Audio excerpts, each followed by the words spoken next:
CBS News Miami. Good afternoon and thank you for joining us. I'm Lauren Pastrana and welcome to CBS News Miami's 4 p.m. Quickcast. Let's take a look at today's top stories. The U.S. Supreme Court is allowing the Trump administration to end temporary protected status program for more than 350,000 Venezuelans. The program previously allowed Venezuelans already in the country to live and work legally because their native country is deemed unsafe for return. CBS News Miami's Peter Dench is looking into what this means for Venezuelans here in South Florida. He'll have that coming up at 5. It's the final deadline for people at a Sweetwater Mobile Home park to leave, but the remaining residents are fighting back. Last November, residents received a letter telling them the property had been sold and they had to leave by today. So the final residents gathered with signs outside their homes. The families have filed a lawsuit against the owner of the property and the city. One owner said he had just bought his mobile home. We hope that the judge can give us some opportunity. We know we have to leave, but in different conditions, you know. We have to, the owner of the land has to pay us for us to leave and have to pay us the right amount of money. What's the right amount of money? Well, I paid $160,000 for my trailer, and he knew it. We'll have more on what's next for these families still there coming up at 5. Chaos erupts during a house party at an Airbnb in Fort Lauderdale, leaving a woman with a gunshot wound lying in the road. 19-year-old Myra Ziegler was taken to a local hospital where she was later pronounced dead. The rental is located off Southwest 8th Avenue and 16th Street. Neighbors described what they saw. People here, but in the house I did hear, "I'm gonna shoot you, I'm gonna shoot you." So I'm like, all right, the cops are here, everything's under control. And then I would say about 10 minutes later, I hear poof, poof. Then helicopters start flying around, cops going everywhere. So it sounded like there was a girl confronting a guy about dating a friend or something like that. So it was just something, it sounded like it was something simple. So far, no arrests have been made. In Lauderhill, police continue to search for the person who shot and killed a 41-year-old woman and injured another woman. It happened overnight at a church parking lot in the 1700 block of Northwest 38th Avenue. The injured woman is already out of the hospital. Police say they don't have a motive and continue to investigate. Authorities are urging anyone with information to please come forward. Always alerting, always tracking. This is Next Weather. Summer-like heat and humidity return this week. Chief Meteorologist Ivan Cabrera joins us now from the Next Weather Sphere with the forecast. It's steamy out there, Ivan. It is, and my voice is back. I'm so excited. We like to hear it. Have you ever had the laryngitis? Yes. Gosh, it took me out completely. Imagine with this job not being able to talk, and I do talk a lot. Let's check in on conditions as we look at the heat. It is going to feel like, I'd say, late June more than May. So get ready for that. You've already felt it, but it's going to increase a little bit. So we're going to kind of feel, squeezed here by the humidity and the heat. Triple digits, that's going to be easy to do because I'm thinking that temperatures will eventually reach the mid-90s. I think we'll peak on Thursday, but 93, 94, factoring in the humidity, that's going to be rough stuff. And you can see the problem here, it's just not much in the way of clouds, just a few puffy cumulus clouds that have developed with the heating of the day. But we're not in the wet season. Technically we are, but we're not in that setup where we can pop showers and thunderstorms here. So that's the problem, right? We're going to spend a heck of a lot of hours in the middle of this heat, and so no let up. These are the current feels like temperatures. We're in the mid-90s, low 90s in the Keys. Let's get into your neighborhood here and show you what's been happening as far as the numbers.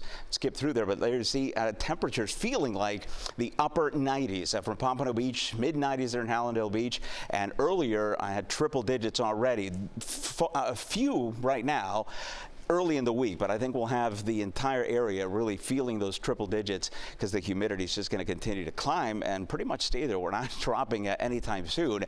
What I think will happen, though, by the end of the week is we will have enough moisture to be able to make a few showers. So that'll cool us off along with some cloud cover. So the rainfall over the next 7 days, not going to be a big deluge, but it's nice to see some green on the map. Again, this is the entirety of the next week. I think beginning towards Thursday and into Friday, see that on a 7-day, we'll start getting in on some showers, perhaps even a couple of thunderstorms. This is not a robust, big-time rain-making machine kind of setup here, so don't expect much in the way of that. But rain chances at least going up a little bit, and that's going to help with the heat because right now now it is just steaming out there. I mean, 94 near record highs as we head towards the middle part of the week for some areas, with those rain chances coming back at 20%.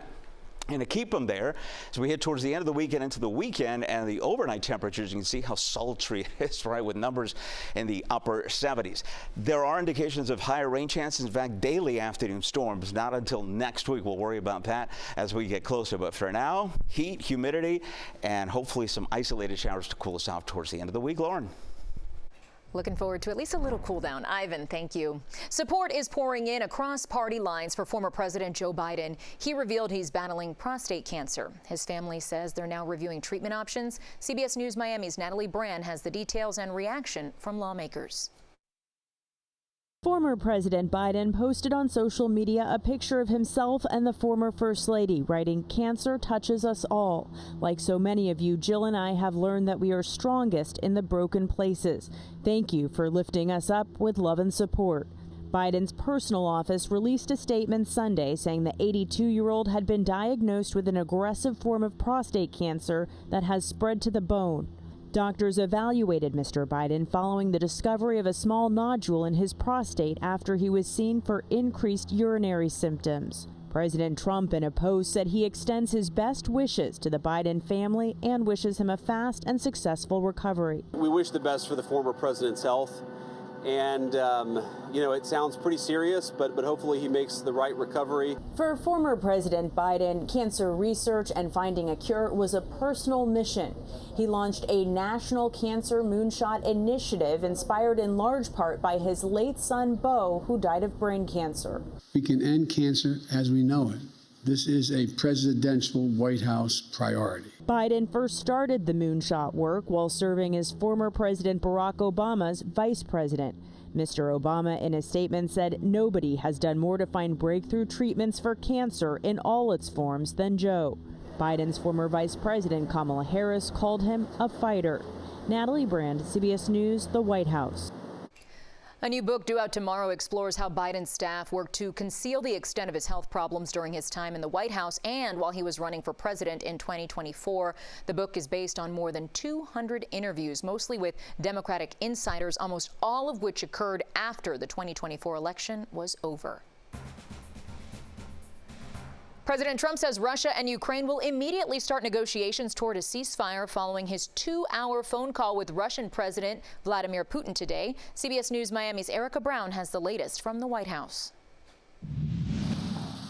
President Trump says he believes his 2-hour phone call with Russian President Vladimir Putin went very well. In a social media post, he said the two sides will immediately start negotiations towards a ceasefire and, more importantly, an end to the war. The president has made it clear his goal is to see a ceasefire and to see this conflict come to an end. And he's grown weary and frustrated with both sides of the conflict. Putin also commented after the call, saying Russia wants to achieve a peaceful settlement to the war in Ukraine and that the Russian position is to eliminate root causes of the crisis. President Trump said it will be up to the two sides themselves to negotiate the conditions for the ceasefire, but whether that approach will work remains unclear. Negotiators from both sides met in Turkey last week for the first direct talks since Russia invaded Ukraine more than 3 years ago. The talks failed to produce any measurable results. Vice President J.D. Vance, who met with Ukrainian President Volodymyr Zelensky in Rome Sunday, told reporters the U.S. is more than open to walking away if progress isn't made. The United States is not going to spin its wheels here. We want to see outcomes. The president added in his post Monday that the Vatican, under Pope Leo, said it would be interested in hosting the negotiations. Erica Brown, CBS News, the White House. In his social media post, President Trump said he informed Zelensky and NATO leaders of his call with Putin. He also stressed how both countries will benefit from trade deals after the war is over. When we come back, the hunt continues for the inmates who escaped from a Louisiana prison early Friday morning. Welcome back to CBS News Miami's 4 p.m. Quickcast. Shocking moments over the weekend when a Mexican Navy ship crashed into the Brooklyn Bridge in New York. Cell phone video captured the unbelievable scene Saturday night. The vessel was on a slow-moving collision course with the bridge. Officials say there were 277 people on board. 2 crew members were killed and at least 19 were hurt. Officials say the ship lost power. They say the current caused the ship to go into the bridge. The parents of the last living American to be released by Hamas tell CBS News their son is still weak. They say he continues to undergo treatment as he recovers from his ordeal. Edan Alexander reunited with his family last week in Israel. His parents tell CBS News that during his time in captivity, he was able to see his parents on the news pleading for his release. I think the fact that he saw us, saw us running and fighting and knocking on every door, kept him hopeful. The fact that he was held with other hostages all together and not by himself kept him hopeful. There are still 58 hostages, living and dead, being held by Hamas. Israel has stepped up its war in Gaza. The death toll is at 500 in just 1 week. The manhunt continues for inmates who escaped from a New Orleans prison early Friday morning. 3 of the 10 men were captured later that same day, but 7 are still on the run and all are considered dangerous. The inmates broke out by removing a toilet and left taunting, parting messages, including "Too easy, LOL." Security footage shows them exiting at a loading dock and using a blanket to jump the barbed wire fence. Officials believe they may now be evading capture with the help of family and friends. We're confident this time that we have actionable intelligence on all 7 of those fugitives. And we hope in the coming days, if not the coming hours, that we have them all apprehended. But we need the public's help. The FBI, Crime Stoppers, and the ATF are offering rewards of $17,000 for each inmate. And finally, summer just around the corner, but at Starbucks, summer starts tomorrow, apparently. That's because it just released its summer menu featuring summer berry refreshers, a horchata oat milk espresso, and a strawberries and cream cake pop. Even in those summer months, I just want my regular old hot coffee. That's CBS News Miami's Quickcast. I'm Lauren Pastrana. Have a beautiful day and stay tuned for more news right here on the CBS News Miami stream.